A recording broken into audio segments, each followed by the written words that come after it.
Eddie Howe has now broken the silence on his future after a lot of speculation surrounding the England job, and you have to look at it and say, yeah, he's probably drawn a bit of a line in the sand, really, in terms of it's a new setup at Newcastle. He's lost two allies in Amanda Staveley, Maida Gudusi, who've now moved on. Obviously, the Dan Ashworth affair has been concluded. I'm not sure there was much love lost there between Eddie and Dan.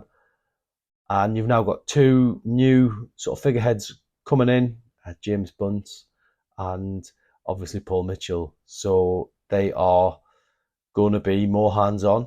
I think they're going to be taking they're going to go through it with a real fine-tooth comb, is what I can sort of see from the distance. And I think you've seen in training already that both of them have taken sort of front row seats, probably just trying to get to the bottom of all these injury problems Newcastle have had. Let's be honest, 42 injuries last season. It was just relentless.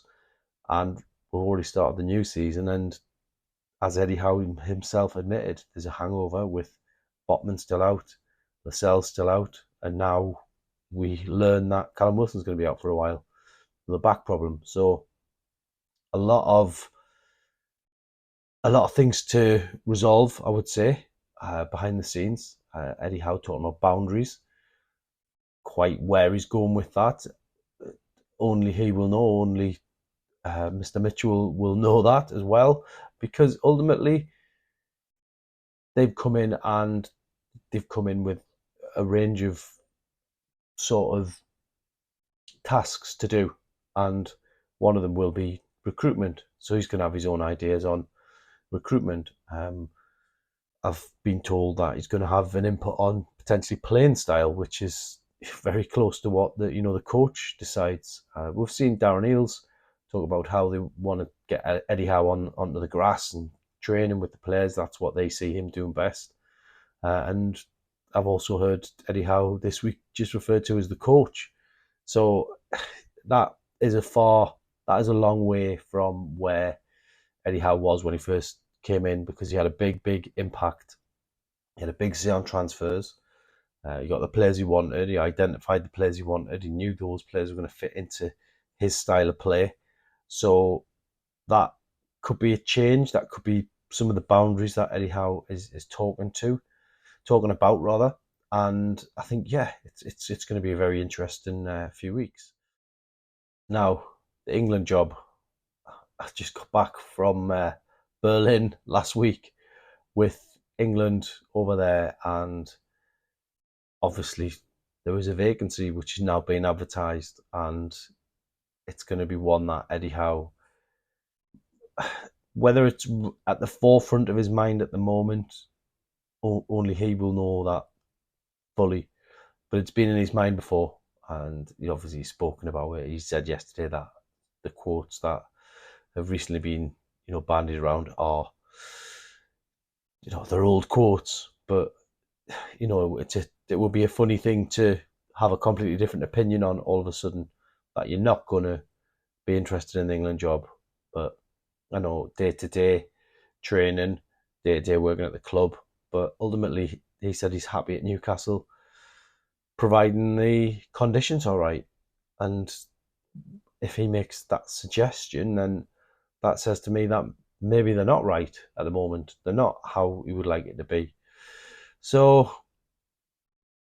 I suppose the next few days we'll see more meetings, whether Eddie Howe is fully satisfied with the direction Newcastle are going in. We'll have to wait and see. But I think really at the minute he's not going to walk away from Newcastle United. There'd have to be an approach from the FA first before we get to the stage where is he going to be spoken to. The deadline for that England job, the application deadline, if anyone's interested, is August the 2nd. So that gives you an idea of the time frame in the FA's mind. Now, between now and August 2nd, there's a long time in pre-season.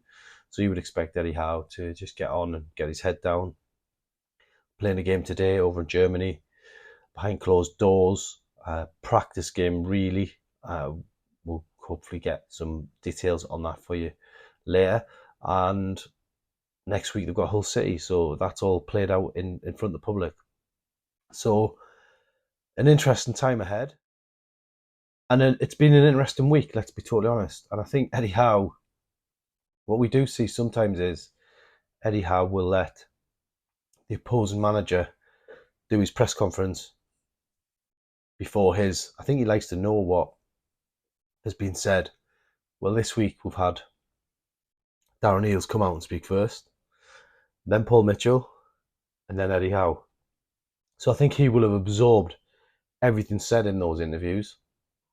And yesterday was just him giving his version of events. And I thought he spoke well, to be totally honest. But this needs resolved quickly for Newcastle United. Big season ahead. One way or another, everyone needs to know where they stand in good time for that Premier League big kick-off, because Newcastle cannot afford a stuttering start. They need to make a good start.